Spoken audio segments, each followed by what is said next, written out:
जय श्री राधे कृष्णा। मेरे प्यारे साथियों, क्या आपने कभी सोचा है कि भगवान के नाम का जप 108 बार ही क्यों? माला में 108 मन के ही क्यों? क्या यह सिर्फ परंपरा है या इसके पीछे कोई गूढ़ रहस्य छुपा है? आज की यह कहानी सिर्फ एक संख्या की नहीं, बल्कि आत्मा, शरीर और ब्रह्मांड की है। कहानी है उस युवक की जिसने 108 का अर्थ समझ लिया और उसका जीवन बदल गया। एक छोटा सा गांव, और उस गांव में रहता था आरव। आरव रोज मंदिर जाता, माला घुमाता, भगवान का नाम जपता, लेकिन मन में एक सवाल था, अगर भगवान हर जगह हैं तो जप 108 बार ही क्यों? एक दिन आरव ने मंदिर के पुराने साधु से पूछ लिया, आरव बाबा, माला में 108 ही मन के क्यों होते हैं? साधु मुस्कुराए, आंखें बंद की और बोले, बेटा, 108 कोई संख्या नहीं, ये यात्रा है। साधु बोले, बहुत पहले कुरुक्षेत्र में अर्जुन भी ऐसे ही प्रश्नों से घिरा था। तब श्री कृष्ण ने कहा था, जो अपने भीतर के युद्ध को जीत ले वही जीवन को समझ लेता है। साधु ने जमीन पर एक बिंदु बनाया, ये आत्मा है। फिर उसके चारों ओर वृत्त और इसके चारों ओर 108 प्रकार के बंधन। आरव कांप उठा। बंधनों से मुक्ति का रास्ता 108 है, शरीर और आत्मा का रहस्य। साधु बोले, मानव शरीर में 108 मर्म बिंदु होते हैं जहां शरीर और चेतना मिलते हैं। उन्होंने आरव के हृदय पर हाथ रखा।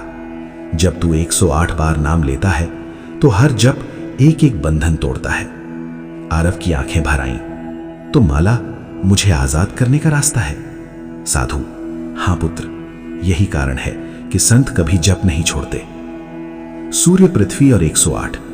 साधु ने आकाश की ओर देखा और बोले, सूर्य से पृथ्वी की दूरी सूर्य के व्यास का लगभग 108 गुना है, और पृथ्वी से चंद्रमा की दूरी भी।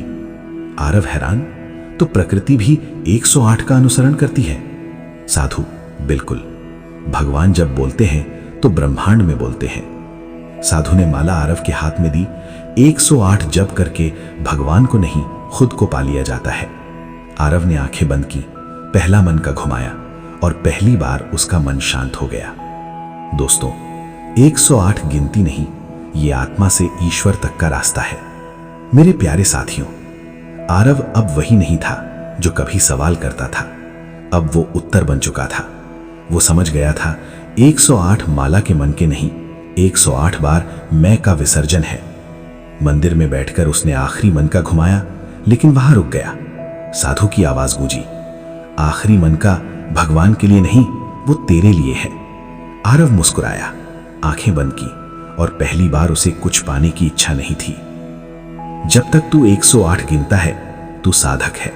जिस दिन 108 भूल जाता है उस दिन तू भक्त बन जाता है।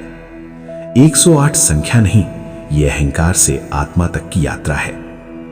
अगर यह कहानी आपके दिल को छू गई हो तो समझ लेना, 108 ने आपसे भी बात की है। नाम जपिए, गिनती के लिए नहीं, मुक्ति के लिए। इस संदेश को उस व्यक्ति तक जरूर पहुंचाइए जो आज शांति ढूंढ रहा है। जय श्री कृष्णा।